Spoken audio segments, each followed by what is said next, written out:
maintenant La foi prise au mot, votre émission de formation chrétienne. Aujourd'hui, soins du corps, soins de l'âme.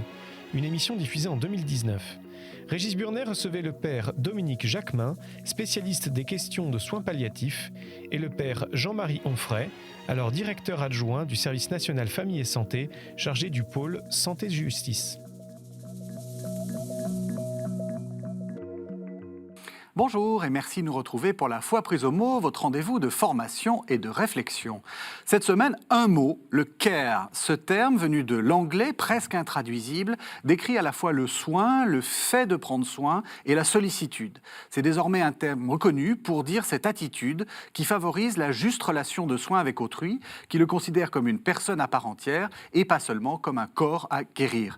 Une personne à part entière, cela veut donc dire aussi un être qui a des convictions philosophiques et religieuses. Alors, comment fait-on entrer la spiritualité dans le monde technique qu'est l'hôpital? Quelle aide peuvent apporter les religions établies et en premier lieu le christianisme dans cette relation de soins? Deux invités pour y répondre. Le père Dominique Jacquemin. Bonjour. Bonjour, vous êtes prêtre de Namur, vous êtes professeur à l'Université catholique de Louvain, professeur associé à l'Institut catholique de Lille et vous êtes le directeur du Respire. Vous allez nous dire ce qu'est le Respire. Et puis le père Jean-Marie Onfray, bonjour. Bonjour. Vous êtes prêtre de Tours, vous êtes le directeur adjoint du service national famille et société de la Conférence des évêques de France et vous êtes chargé du pôle santé-justice et vous n'êtes pas d'accord avec mon lancement. C'est-à-dire, je ne suis pas tout à fait d'accord. C'est-à-dire que le mot care est très large. Alors, s'il s'oppose ou s'il complète le cure, c'est-à-dire le fait de soigner techniquement, je suis tout à fait d'accord. S'il s'agit de définir la présence qu'ont, par exemple, nos aumôneries, aussi bien dans les hôpitaux qu'auprès des personnes handicapées ou auprès des personnes âgées, je pense que le mot care n'est pas suffisant pour dire ce qui est en jeu, c'est-à-dire une rencontre pour sortir de l'anonymat, sortir de l'isolement. Très bien, donc on va commencer un peu avec des définitions, ça va être la première partie. Alors, c'est quoi le care, justement? Est-ce que vous êtes d'accord avec ma définition quand je dis le souci de l'autre, la responsabilité, et puis le fait de recevoir un... vous n'êtes pas d'accord non plus? Non, c'est bien. Moi, je pense que si notre souci, c'est essentiellement éveiller les professionnels à la dimension spirituelle, ça ne doit pas passer par nécessairement un soin. Je pense que, pour moi, soin spirituel, et on n'a pas voulu le traduire pour ne pas l'enfermer dans les besoins spirituels, comme si, voilà, il y a un besoin, on met quelque chose, il n'y a plus de besoin. Moi, je pense que spiritualité, c'est une présence ajustée à autrui avec lui pour essayer de porter ce dont il est en attente, de désir, de besoin, qui concerne sa spiritualité. Mais ce n'est pas un soin. Oui, on a vécu une époque où l'essentiel était le care. Les religieuses qui s'occupaient ou qui accueillaient des indigents à l'époque où il n'y avait quasiment pas de prise en charge technique, on était totalement, alors même si on n'utilisait pas le mot, on était dans le care, c'est-à-dire on était dans un prendre soin, on accompagnait des vies marquées. C'est vrai que l'introduction des techniques très très pointues, qui vont d'ailleurs maintenant jusqu'à une présence ambulatoire à l'hôpital. Donc ces techniques très pointues risquent de faire oublier qu'il y a quelqu'un dedans, comme dit une personne qui a écrit un livre là-dessus en disant « il y a quelqu'un dedans ». C'est-à-dire la personne que vous soignez, elle n'est pas seulement malade, elle existe dans une famille, dans une réalité sociale, et il faut en prendre compte. Alors si le care est dans ce sens-là, dans cette dimension plus globalisante, plus holistique, une médecine qui fait attention à l'ensemble de la personne, il n'y a aucun problème, mais ça semble une évidence. Ce qui est curieux, c'est une médecine, ou ce qui serait curieux, c'est une médecine qui ne s'occuperait que de certains organes et pas de la personne, globalement. Moi qui pensais faire une émission très à la pointe des choses, vous me dites déjà que je retarde, que j'en suis à l'époque des ordres, des religieuses qui soignaient, mais il y en a encore beaucoup qui le font d'ailleurs. En quoi c'est important comme concept pour le monde médical, enfin pour le monde. Moi, je pense que c'est un concept qui est doublement important. Il est important pour la personne en situation de souffrance, parce que je pense, comme vous venez de le dire, il y a quelqu'un dedans. Hein, ouais. Et je pense que l'expérience de la maladie, de la souffrance, éveille, retourne beaucoup de choses qui sont de l'ordre de l'intériorité et qui, dans un système de santé très contraint, comme vous avez dit, a peu d'occasion de venir au langage. Et je pense que c'est important aussi pour les professionnels. Pourquoi ? Parce que je pense qu'eux-mêmes sont affectés par ce dont il est question, soit il y a un corps abîmé, défiguré, malade. Ils sont affectés intérieurement. Et puis je pense que leur responsabilité dans ce temps court qui est donné, si c'est à l'hôpital ou dans un temps plus long, si c'est on est d'accompagnement à domicile, mais il leur faut aussi des outils pour ne pas passer à côté de ce quelqu'un dedans. Et il y a quelqu'un dedans, chez le soignant aussi. Et souvent, j'ai participé à des réflexions qui avaient pour thème prendre soin de soi pour prendre soin de l'autre. C'est-à-dire qu'on n'est pas seulement dans un geste technique. Si vous voulez, le plombier n'a pas beaucoup d'interpellations intérieures en travaillant sur des tuyaux.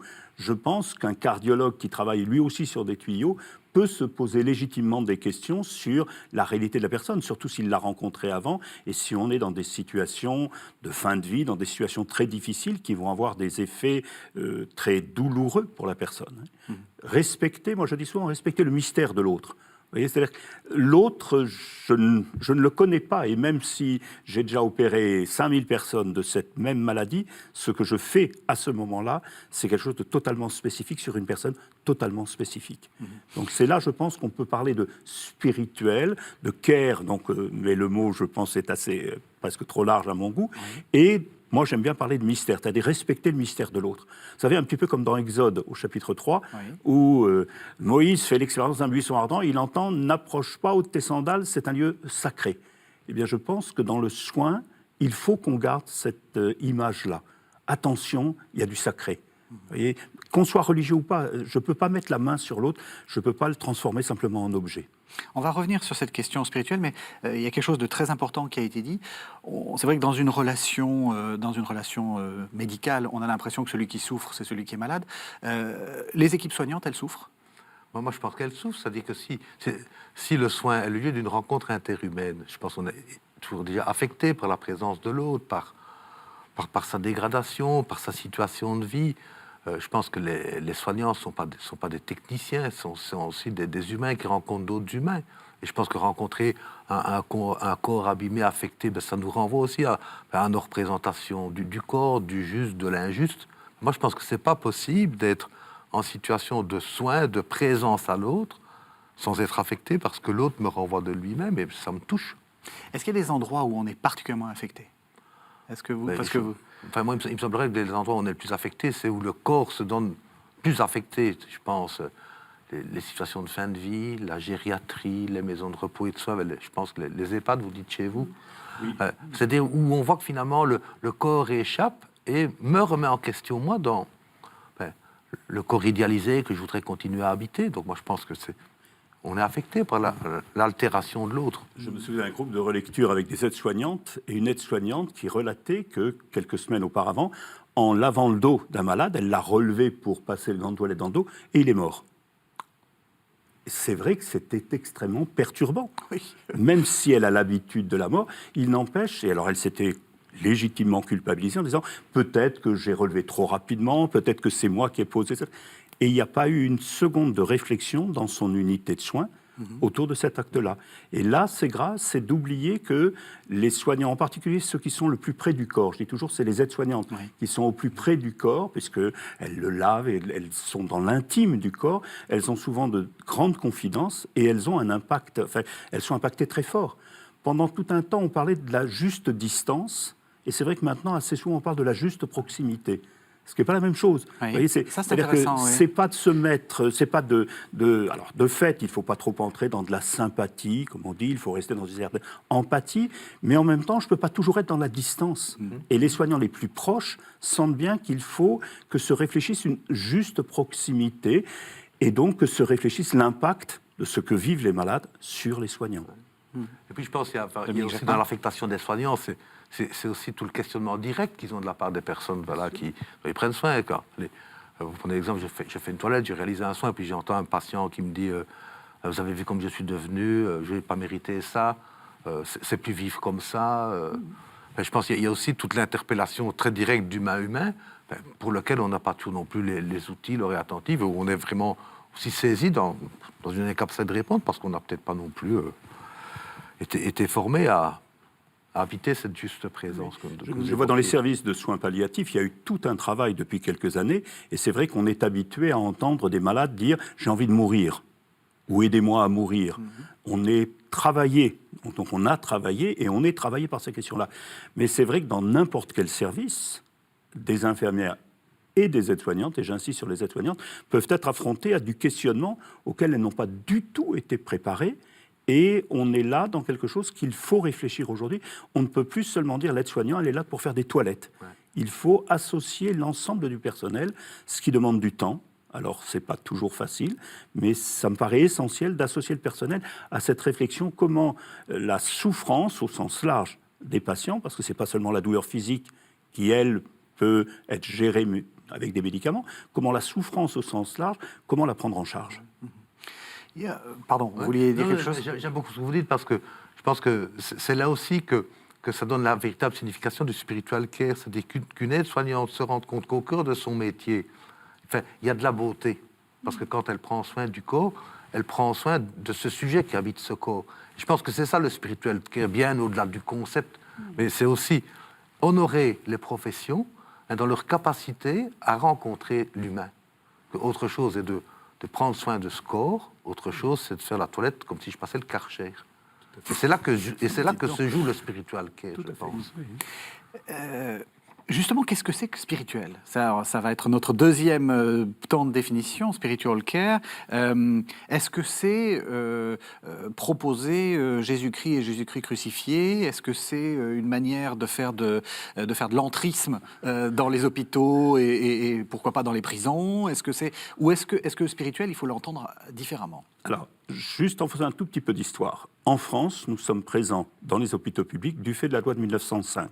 Oui. Et je dis toujours, bienheureuse loi de 1905, qui a fait que on a affirmé premièrement la liberté de conscience, deuxièmement la liberté de l'exercice du culte, et on a autorisé, et non seulement autorisé, mais rendu possible la présence d'aumôneries, donc à l'époque de 4 cultes, aujourd'hui se pose la question des musulmans, donc la présence des cultes dans l'hôpital, ce qui était paradoxal. C'était paradoxal de se dire, dans un lieu de soins, parce que les gens ne pouvaient pas vivre leur culte, le ministre du culte venait. Jusque dans les années 80, c'était en France que des prêtres. C'est vrai qu'aujourd'hui, il y a de moins en moins de prêtres comme aumôniers, et depuis 1982, les évêques de France ont souhaité qu'il y ait des équipes, qui sont généralement des équipes de laïcs, mixtes, hommes et femmes, et qui viennent donc non plus pour du culte. Et puis il y a une évolution des mentalités aussi, spirituelles et religieuses en France, et qui viennent pour justement cette dimension spirituelle, c'est-à-dire le mystère de l'autre. Le mystère de l'autre qui est de toute manière mis à l'épreuve par la maladie, par l'annonce. Par exemple, quelqu'un à qui on dit « vous avez un cancer et c'est grave », parfois le médecin reste un peu pour entendre, pour sentir comment ça a été reçu.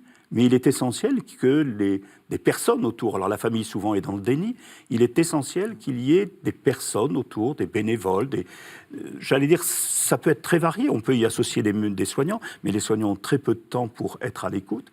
Donc il est essentiel qu'on ait des gens qui se mettent à l'écoute de la résonance de la souffrance chez quelqu'un.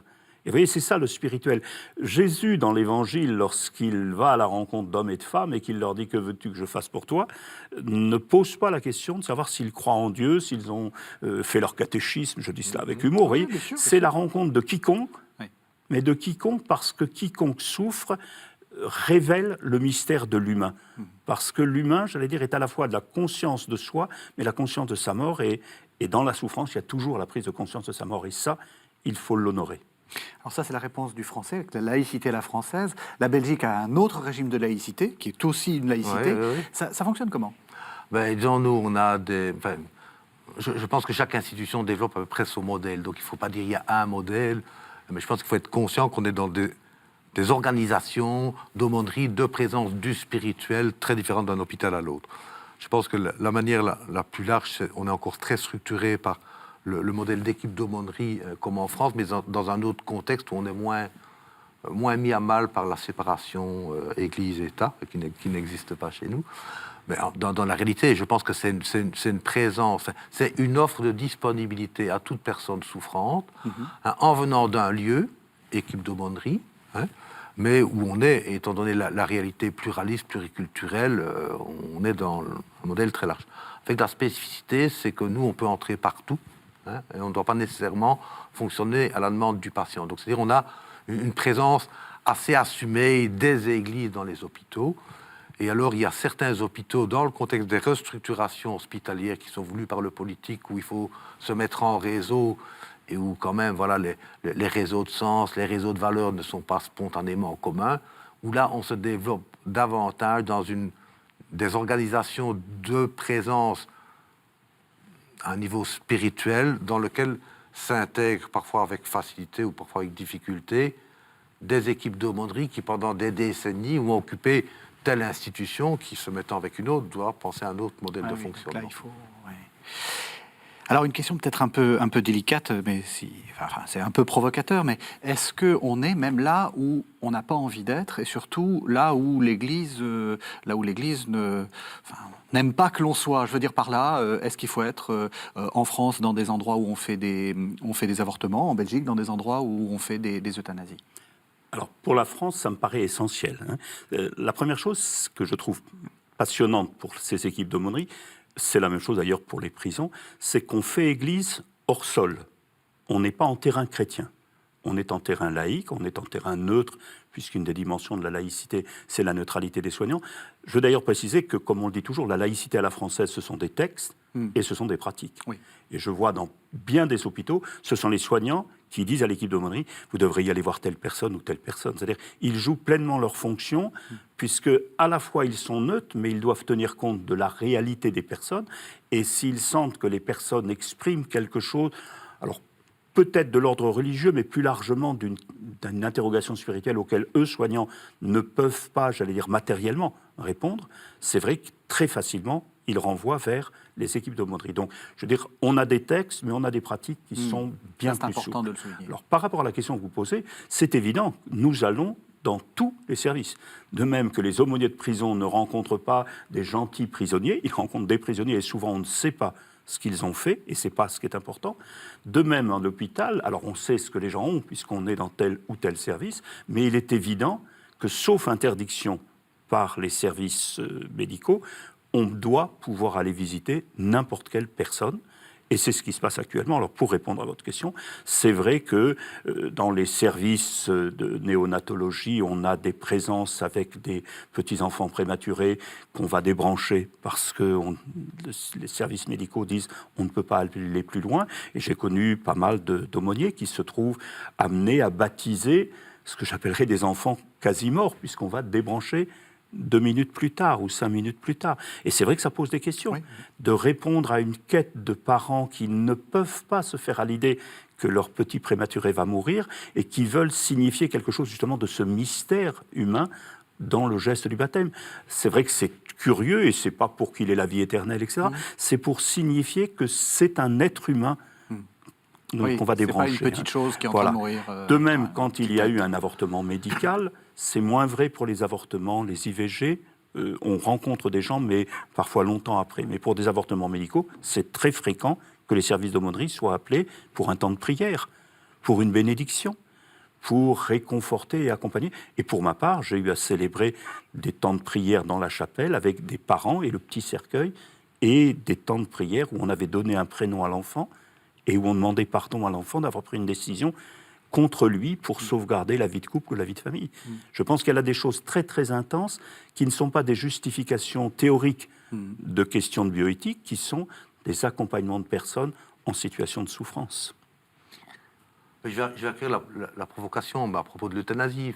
Moi, je pense qu'il doit y avoir une présence de l'Église là où il y a souffrance, où il y a questionnement, et en étant très clair, c'est-à-dire accompagner, ça ne veut pas dire cautionner, c'est pas dire c'est bien ou c'est mal, c'est être là dans un chemin de discernement avec une personne qui, au moment de sa vie, va solliciter la médecine pour un acte de mort. Je pense que la présence d'Église doit être là.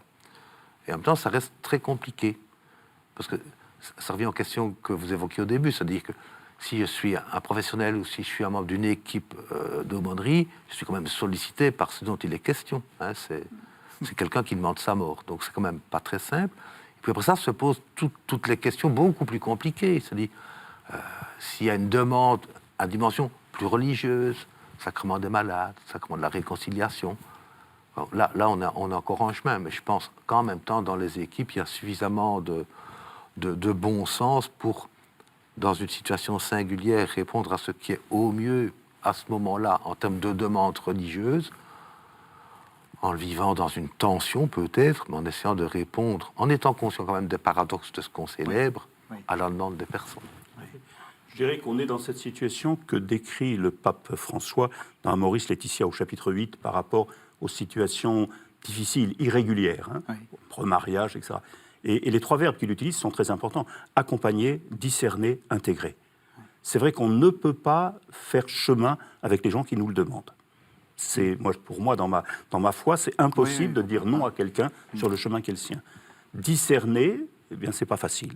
Et c'est discerner nous-mêmes et aider les gens à discerner dans la décision qu'ils prennent. Alors, pour Amoris Laetitia, c'est dans la décision de remariage ou de communion pour les divorcés remariés. Et troisièmement, intégrer, c'est-à-dire que la finalité, c'est de se rappeler que l'Église, la priorité de l'Église, Saint Paul le dit dans la première aux Corinthiens, le corps, il doit d'abord donner priorité aux membres souffrants. La priorité, c'est cet accueil. Alors je vous propose qu'on entende un premier texte, là aussi un texte du Nouveau Testament. C'est le 10e chapitre de l'Évangile de Luc, ce sont les versets 30-37. Évidemment, vous avez reconnu, c'est la parabole du bon Samaritain. Un homme descendait de Jérusalem à Jéricho, et il tomba au milieu de brigands qui, après l'avoir dépouillé et roué de coups, s'en allèrent, le laissant à demi-mort. Un prêtre d'aventure descendait par ce chemin. Il le vit et passa outre. Pareillement, un lévite, survenant en ce lieu, le vit et passa outre. Mais un Samaritain, qui était en voyage, arriva près de lui, le vit et fut pris de pitié. S'avançant, il banda ses plaies, y versant de l'huile et du vin. Puis il le chargea sur sa propre monture, l'amena à l'hôtellerie et prit soin de lui. Le lendemain, il tira 2 deniers, les donna à l'hôtelier et dit « Prends soin de lui, et tout ce que tu auras dépensé en plus, c'est moi qui te le rembourserai lors de mon retour. » Lequel de ces 3, à ton avis, s'est montré le prochain de l'homme tombé aux mains des brigands ? Il dit « Celui qui a exercé la miséricorde envers lui. » Et Jésus lui dit « Va, et toi aussi, fais de même. » Voilà, alors on a entendu ce texte. Comment est-ce que vous le lisez, Père Dominique Jacquemin ? Il y a énormément d'éléments. Quand on voit tout ce qu'on vient de dire jusque maintenant, il y a tout d'abord il y a un cri. Il y a un homme qui souffre et il ne faudrait pas qu'il soit laissé déplacer de son propre chemin. Il est au bord du chemin. Deuxième chose, il y a quelqu'un qui accepte d'entendre ce cri. C'est-à-dire qu'il y a quelque part une disponibilité qui s'approche. En même temps, il fait des choses, de l'huile, il a une responsabilité, il le prend sur sa monture. Et alors moi, il y a 2 choses que j'aime beaucoup aussi, qui nous renvoient aussi, me semble-t-il, à la question du spiritual care. C'est que, il ne fait pas tout seul. Il va chez un hôtelier, c'est-à-dire, il dit, voilà, la prise en soin de cette personne en situation de souffrance, je ne vais pas tout pouvoir faire par moi-même. Et je pense que c'est un très bel exemple aussi de ce qu'on voit dans nos structures, quoi. Il y a ceux qui soignent, et puis il y a ceux qui disent, il faut autre chose que ça. Et puis, la dernière chose, c'est je repasserai. C'est-à-dire, on n'est pas dans l'immédiateté, tout ne se résout pas tout de suite, il faut du temps. Et ça, combien c'est compliqué aujourd'hui dans nos systèmes de santé, dans nos institutions, où effectivement, les professionnels n'ont pas beaucoup de temps, mais où les temps de séjour, il n'y a plus beaucoup de temps pour l'auberge, quoi. Donc, vous serez ma première réaction à ce texte-là. Et vous ? Oui, ce texte est très intéressant pour les soignants. Moi, je dis toujours, parce que j'ai eu à le prendre pour les personnes qui sont bénévoles et qui vont à la rencontre, et je pense que ce n'est pas un texte pour des bénévoles. C'est un texte pour des soignants, parce qu'il pose un soin. Alors, je ne sais pas à quoi servent à l'époque l'huile et le vin, mais c'est un soin. Il va soigner en se faisant proche. Et alors, vous connaissez bien sûr l'environnement de cette parabole, c'est que la question qui est posée, c'est celle de savoir de qui je suis proche. Et la réponse de Jésus, c'est de qui je me fais proche. C'est-à-dire donc que l'autre est toujours une interpellation. Des philosophes comme Lévinas ont dit, le visage de l'autre, l'autre dans la souffrance, c'est une interpellation constante. Et les soignants, pour la plupart, sont des gens assez extraordinaires pour être, j'allais dire, à la disponibilité du visage de l'autre. Moi, je suis toujours étonné, en entendant les uns et les autres, que ces soignants, quels qu'ils soient, quel que soit ce qu'ils vivent familialement, quels que soient leurs problèmes de santé, sont dans une totale disponibilité au visage de l'autre, à l'attention à l'autre. Donc ça, pour moi, c'est assez extraordinaire et on ne dit pas assez que les soignants sont vraiment, même s'ils ne sont pas chrétiens, sont vraiment dans l'attitude du Christ, puisque les pères de l'Église nous ont dit que c'est justement le Christ par rapport aux prêtres et aux lévites qui sont un peu l'Ancien Testament. Donc c'est la nouveauté du Christ qui vient exprimer la miséricorde de Dieu et qui vient l'exprimer en termes de soins. Alors, ce qui est intéressant, c'est que quelquefois, le Christ va dire « le médecin, soigne-toi toi-même », enfin, va parler de médecin, mais que dans la plupart des textes, il ne soigne pas, je dis souvent, il guérit. C'est-à-dire, il ne pose pas directement un geste, il interpelle le désir de l'autre. Que veux-tu que je fasse pour toi ? Et je pense que les personnes dont je suis responsable, c'est-à-dire les personnes qui vont bénévolement ou non, puisqu'on a des aumôniers salariés, qui vont vers les malades, ne posent pas de soins, mais vont vers le malade un peu à la manière du Christ. Que veux-tu que je fasse pour toi ? Et cette interpellation-là, j'y est fondamentale parce qu'elle donne d'exister dans une relation. Et on y viendra tout à l'heure. Pour moi, Voilà. l'enjeu, c'est vraiment même. la relation. C'est-à-dire le spirituel chrétien, je vois des spirituels plutôt bouddhistes ou autres, qui sont dans le bien-être intérieur. Bon. Le spirituel chrétien n'est pas d'abord, ça ne veut pas dire qu'il ne faut pas être bien, Oui, il faut intérieurement, quand même... mais le spirituel chrétien n'est pas d'abord dans cette question du bien-être intérieur.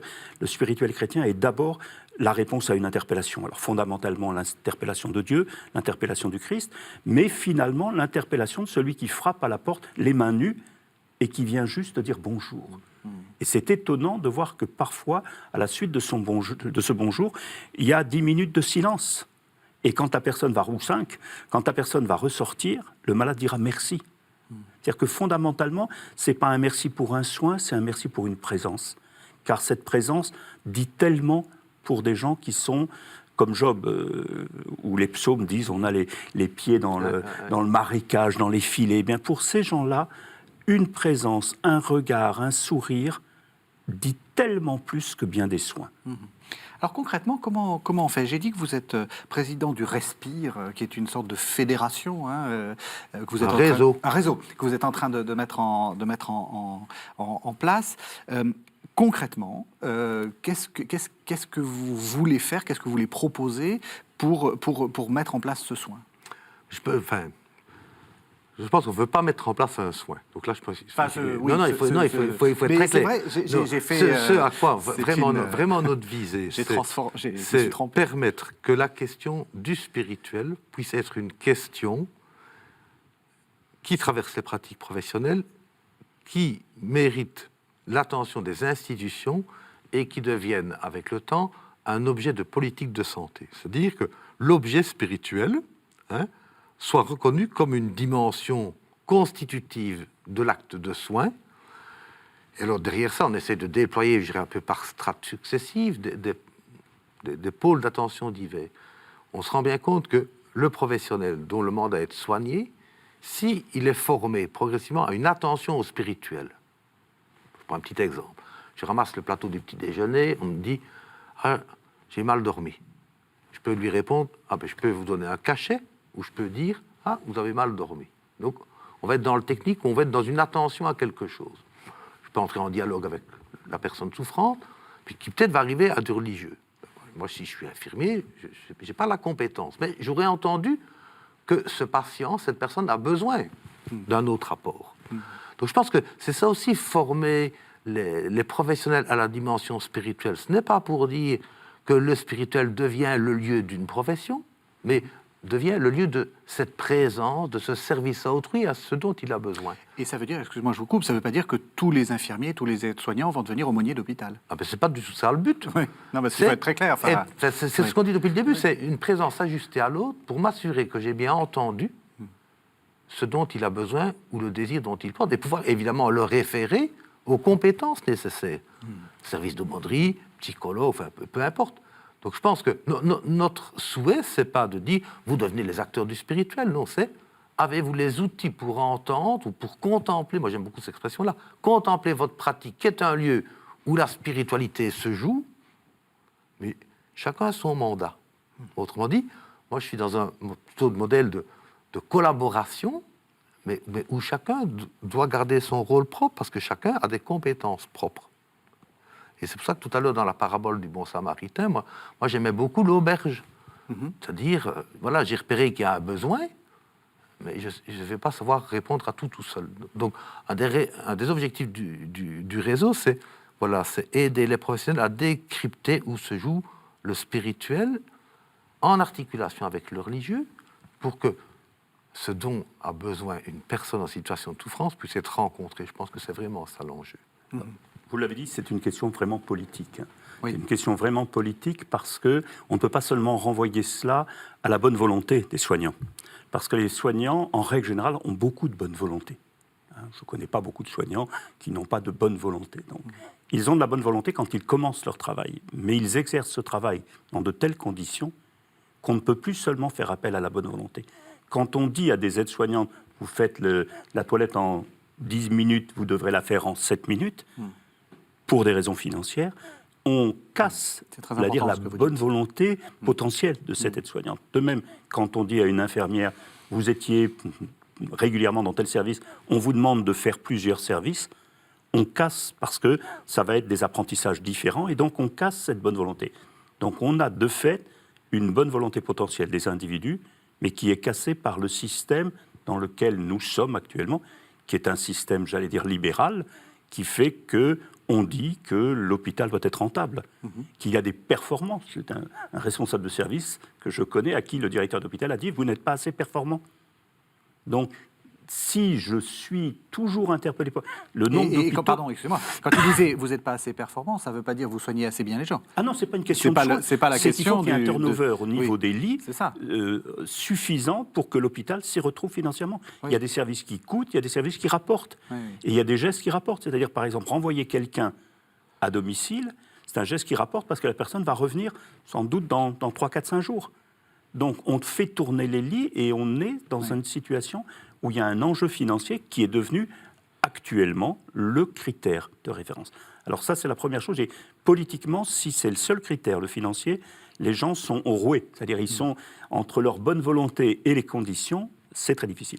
La deuxième chose que je veux souligner, c'est que je suis étonné, alors je ne sais pas en Belgique, mais je suis étonné en France de voir que dans le monde soignant, c'est comme dans le monde de l'entreprise, les jeunes qui arrivent dans le travail veulent déterminer très précisément les créneaux horaires. C'est-à-dire, ils disent, moi, ne me demandez pas plus de telle chose. C'est-à-dire qu'on a des jeunes aujourd'hui, et je ne peux pas leur en vouloir, qui n'ont pas envie de vivre leur métier comme un sacerdoce, et qui ont envie de le vivre dans un timing précis. C'est-à-dire, le temps que je consacre à mon travail, j'allais dire, il est pris sur mon temps de couple ou ma relation à mes enfants. Et là où naguère, on avait des gens qui étaient, j'allais dire, plus dans cette dynamique du don total. Alors, de fait, les infirmières ne pouvaient pas faire ce que faisaient naguère les religieuses, mais il y avait une sorte de don total, et on le sent encore actuellement chez des gens de la cinquantaine, et je sens combien pour les plus jeunes, et je ne peux pas leur en vouloir. C'est un métier comme un autre, même si c'est un métier humain et fondamentalement humain, il y a cette difficulté à se surinvestir par rapport à une structure qui ne vous en sera jamais reconnaissante, c'est très clair. Et ça, pour moi, mais c'est la même chose pour les instituteurs, pour les professeurs des écoles. Oui. C'est comment s'investir plus, simplement au nom d'une bonne volonté. Alors on peut demander ça à des gens qui ont une vocation, mais est-ce qu'on peut toujours parler de vocation médicale, ou est-ce qu'il faut accepter que ce soit un métier, entre guillemets, comme un autre, et qui pose d'énormes problèmes? Alors, il y aura ceux qui ont cette sensibilité, mais c'est vrai que pour les autres, ça veut dire de prendre plus de temps. Ça veut dire d'accepter de se faire engueuler parce qu'on a passé trop de temps, etc. Et ça existe, je ne fantasme pas en disant cela. Donc c'est vrai qu'on a une question difficile. On sent l'importance d'associer les soignants à cette dimension spirituelle, c'est-à-dire de prendre en compte la personne, et on sent combien pour tous les malades, pour tous les handicapés, pour tous les vieux dans les EHPAD ou les maisons de retraite, c'est essentiel, et pourtant, les enjeux financiers sont là. Oui, il me semble aussi que dans votre commentaire, vous posez une question importante, c'est-à-dire comment on va sensibiliser, former d'une manière ajustée, c'est-à-dire pas encore en remettant une couche, c'est-à-dire voilà, il y a ça à faire, et occupez-vous encore du spirituel. C'est-à-dire, c'est qu'ils puissent découvrir qu'au cœur de leur métier, le spirituel y est, qu'ils puissent en prendre compte, si c'est important dans la prise en charge du patient, aussi qu'ils puissent référer à des personnes dont c'est la compétence, qu'elles soient spirituelles ou religieuses. Parce que je dis, dans le système contraint, je pense qu'il est tout à fait le même en Belgique. Et alors, quand on voit aussi, je vois à la fac, la féminisation de la profession médicale, qui d'une manière très claire dit, moi, ça va être ma vie de famille, rien à dire là-dessus. C'est-à-dire, on est dans un système de plus en plus contraint, où si on veut parler du spirituel d'une manière ajustée, il ne faut pas encore remettre des couches au feuilletage, quoi. Tout à fait. Et alors, comment on fait? C'est-à-dire, il faut privilégier la formation? Il faut que les gens soient formés? Ou est-ce qu'il faut privilégier, je ne sais pas, plus d'aumôniers, plus de... Enfin, moi, je n'ai pas une réponse très claire. Je sais bien. Je pense, évidemment, à la formation. Ça, pour moi, c'est une urgence. Et en même temps, je trouve que c'est très beau quand on a des jeunes de 20, 25 ans qui ouvrent des yeux comme ça, parce qu'ils ont enfin compris que la question spirituelle, ce n'était pas ce qu'ils pensaient être, mais que c'était d'abord eux-mêmes, que ça les concernait, et qu'ils ont quelques petites clés d'abord pour essayer de se comprendre eux-mêmes. Hein? Et je pense, c'est pour moi la condition première pour être au minimum ajusté à la présence de l'autre. Mais si on n'a pas un minimum d'outils pour dire, mais justement, qu'est-ce qui se passe en moi quand je suis atteint par l'autre abîmé, par cette question, par cette interpellation? Donc évidemment en formation. En même temps, il y a tout ce qu'on disait tout à l'heure, c'est on ne peut pas solliciter à l'infini la subjectivité et la responsabilité des professionnels si autour, il n'y a pas un système qui porte. Et c'est en ça que c'est une question politique. Si moi je suis médecin, on me dit, voilà, tes consultations c'était 20 minutes, maintenant c'est 15. On peut faire tous les discours sur l'attention à l'autre. C'est-à-dire c'est aussi une responsabilité politique. Et que je pense que si le politique se rend compte que la dimension spirituelle, dans toutes ses composantes, est aussi un lieu où se joue le soin, où se joue la rencontre de l'autre, où se joue la santé, on pourrait peut-être penser autrement la santé dans des dimensions plus communautaires plutôt qu'individuelles, penser autrement les présences des aumôneries dans les hôpitaux, pour essayer de les penser comme un, j'aime pas trop le mot outil, mais en même temps c'est un peu ça, qui contribue lui aussi au soutien et peut-être voire même à la restauration de l'intégrité des personnes atteintes par la maladie. Et ça, ce sont des choix politiques. Tout à fait. Vous êtes d'accord? Oui, tout à fait. Sur le plan de la formation, je pense qu'on est en grand déficit d'anthropologie. Parce que, en Occident au moins, notre anthropologie était l'anthropologie chrétienne, qui se base, qui se fonde sur un certain nombre de références de l'Ancien Testament ou du Nouveau Testament. Ce qui est gênant, c'est que voulant mettre à distance les religions par rapport à la culture, on est en déficit. Alors, il y a eu des anthropologues athées, mais on est en déficit de réflexion sur l'anthropologie. J'ai fait pendant plusieurs années de la formation en soins palliatifs. C'est fondamentalement de la réflexion anthropologique, c'est-à-dire de se dire comment penser le mystère, parce qu'il y a du mystère de l'homme, même quand on n'est pas chrétien. Il y a du respect de, j'allais dire, de l'autre, justement toute cette réflexion sur l'autre. Tout à l'heure, je citais Lévinas. Il y a tout de même une très large réflexion, mais on est en déficit de formation sur l'anthropologie, et ça, pour moi, c'est grave. C'est-à-dire qu'on a fabriqué des techniciens, on a développé des techniques très très fortes, et dans chaque matière, la technique est de plus en plus pointue, et travailler une technique sans réfléchir à son anthropologie ou à ce qui est en jeu derrière, on le voit bien par rapport au numérique, on ne réfléchit pas suffisamment sur les enjeux anthropologiques du numérique, des réseaux sociaux, de Facebook, etc. Il faut réfléchir sur ce qui est en jeu, à la fois ce que ça permet, parce qu'il n'y a pas que du négatif, mais aussi ce qui pose question sur le plan anthropologique. Donc il y a là une première nécessité de réflexion qui pour moi est fondamentale. Et puis qui amènera sans doute la société à ne pas renvoyer vers les religions toutes ces questions du sens.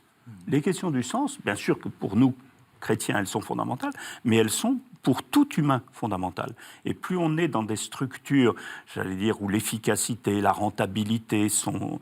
même on est un peu marqué par la philosophie morale des Américains, l'utilitarisme. C'est-à-dire que tout n'est pas joué dans l'utilitarisme, tout n'est pas joué dans la performance et la rentabilité. Donc comment, dans tout, et ce n'est pas seulement dans le monde de la santé, comment est-ce qu'on est attentif ? La deuxième chose que je voulais dire, c'est la chance que j'ai de superviser les questions de santé et de prison, c'est que dans les prisons, de plus en plus, avec du risque de ce qu'on appelle l'instrumentalisation, de plus en plus, les responsables des prisons attendent des religions, en particulier de la religion musulmane, qu'elles soient là pour canaliser. Vous savez, j'avais relu, des religieuses sont venues à l'hôpital de Tours en 1840 et quelques, et j'avais relu le texte du maire de Tours faisant venir des religieuses, c'était exactement ça. Il y a besoin de moralité. Alors à l'époque, il y avait plein d'indigents dans les hôpitaux. Il y a besoin de moralité, donc on fait venir les sœurs pour de la moralité.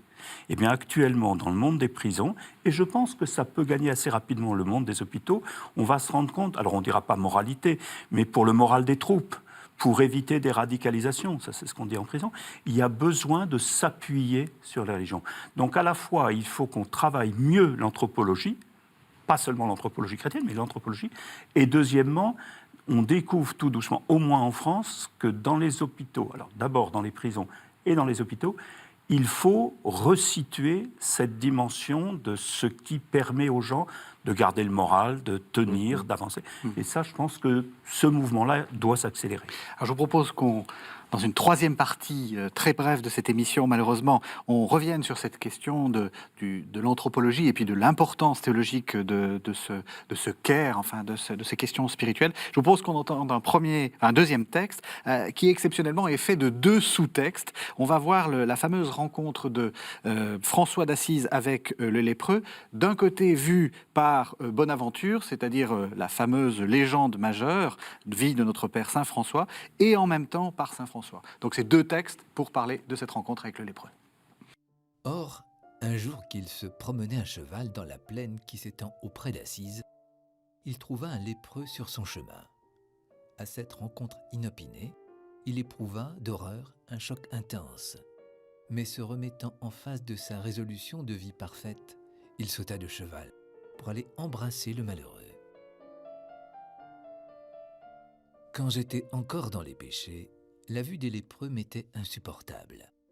Mais le Seigneur lui-même me conduisit parmi eux, et je les soignais de tout mon cœur. Et quand je les quittais, ce qui m'avait semblé amer s'était changé pour moi en douceur, pour l'esprit et pour le corps. Ensuite, j'attendis peu, et je dis adieu au monde. Voilà, alors, Père Dominique Jacquemin, la rencontre avec le lépreux pour François d'Assise, c'est ce qui va déterminer sa vie. C'est ça, il se passe quelque chose quand on rencontre le corps de l'autre. C'est théologiquement très important. Moi, je pense que théologiquement, c'est fondamental. Et je pense que dans l'expérience de François, c'est quand même pas rien que ce soit le corps qui soit le lieu de sa conversion. Oui. C'est-à-dire que c'est la vue de l'autre altéré qui le déplace, et fait signe d'un autre appel, voilà, qui sera son appel au détachement et à changer de vie. C'est intéressant aussi que ce soit le corps. Et puis moi, ce que je trouve fascinant, c'est le baiser. C'est-à-dire, par cet acte d'engagement et cette expérience de reconnaissance que fait le lépreux d'avoir reçu le baiser, ça montre bien aussi que toutes ces questions liées de la spiritualité, de mon point de vue, elle n'est jamais déliée d'une expérience du corps, et que c'est une expérience mutuelle. C'est-à-dire que d'une certaine manière, ce baiser, quand on imagine le réel, ça ne doit quand même pas être très sympathique. Non, on n'a Donc, plus l'expérience de la lèpre, mais ce baiser transforme celui qui le reçoit, c'est-à-dire, je suis cet homme encore aimable, et profondément, ça change la vie de François, c'est-à-dire avoir osé aller dans l'excès quand même. Donc c'est aussi en ça que c'est un lieu pour moi très théologique, c'est-à-dire, il en fait plus que ce qu'on demande d'habitude. Quelque part, ils se restaurent l'un et l'autre dans leur propre dignité. Ça, c'est un texte extraordinaire, quand même, je trouve. Vous m'avez dit, le corps, oui, mais c'est en fait la chair. Théologiquement, c'est la chair. C'est la chair, c'est-à-dire que nous sommes tout de même dans une religion, dans le christianisme, qui est une religion de l'incarnation. Oui. C'est tout de même le grand mystère chrétien. C'est pas le fait qu'il y ait un bon Dieu, c'est le fait qu'il prenne chair et qu'on reconnaisse Dieu dans l'humanité du Christ. Et le Christ, il ramène jusqu'à dire, ce que vous avez fait au plus petit, c'est à moi que vous l'avez fait. Donc, on a là quelque chose qui bouscule toutes nos petites anthropologies personnelles, parce qu'on est tous marqués un peu par l'hellénisme, la distinction corps et âme. L'âme, c'est merveilleux, le corps, c'est pas très bien, et alors la sexualité, c'est encore pire. Donc il faut qu'on travaille le fait qu'en régime chrétien, le lieu du spirituel, c'est le corps, c'est la chair. Parce que la chair, au-delà du corps, si vous voulez, alors après il y a des distinctions philosophiques, la chair est porteuse de toute l'histoire du corps. Et quand nous croyons en la résurrection de la chair, nous croyons vraiment que ce qui se joue au quotidien, et d'ailleurs on a cela dans Matthieu 25, j'avais faim, vous m'avez donné à manger, j'étais nu, vous m'avez vêtu, c'est la relation au corps qui dit la vérité de la foi. Celui qui prétend aimer Dieu, qu'il ne voit pas, et qui n'aime pas son frère qu'il voit, est un menteur. Donc vraiment ce qui est spécifique, et je crois qu'il faut y insister, aujourd'hui dans les dialogues culturels que nous vivons, on est dans des sociétés multiculturelles, la religion chrétienne est fondamentalement la religion du corps, et plus précisément de la chair. et le Verbe se fait chair. Et donc, nous ne rencontrerons Dieu que dans la rencontre du corps. Et alors, on pourrait développer pendant 1 heure la sexualité chrétienne, qui est extraordinairement belle, contrairement à ce qu'on a souvent dit ou souvent fait croire. Donc, comment le corps est vraiment le lieu où se joue l'expérience du mystère de Dieu, autant que dans le corps du Christ, c'est-à-dire comment reconnaître Dieu dans le corps du Christ, il a fallu, je pense, pas mal d'années, parce que ce n'était pas si évident que cela, même si on a dans l'Évangile certaines affirmations, tu es le Fils de Dieu, on sait bien que tout ça a été écrit plus tard, et que reconnaître Dieu dans la personne du Christ, c'était pas évident, c'était une démarche fondamentale de foi. Reconnaître Dieu dans la présence charnelle de quelqu'un, et en particulier alors d'un lépreux, de quelqu'un qui souffre, de quelqu'un qui meurt, d'un prisonnier, reconnaître la présence divine là, c'est le cœur pour moi de la spiritualité chrétienne. C'est une spiritualité de la chair, c'est une mise en valeur de la chair, et c'est le rappel que la mort n'a pas prise sur cette chair-là. Puis c'est intéressant que vous citiez Matthieu 25, parce que je trouve que d'une certaine manière, ça réconcilie à la fois l'être et le faire, avec la question, finalement, du corps comme le lieu de la médiation. C'est vrai, je n'ai jamais trop pensé à ça, et je ne vais pas réduire Matthieu 25 à nos affaires de spiritual care, mais au moins c'est cette parole qui dit, c'est à la fois la juste présence à l'autre, on le visite, et en même temps il y a des choses on fait. J'ai donné à manger, j'ai donné à boire. Donc je trouve que finalement c'est très beau d'invoquer ce texte-là qui dit que finalement il n'y a pas de salut sans incarnation chez nous. Absolument, ça sera le mot de la fin si j'ose dire, mais pas exactement puisqu'il nous reste une petite poignée de minutes. Je pense que les téléspectateurs ont envie peut-être de s'engager un peu, de voir, peut-être de réfléchir.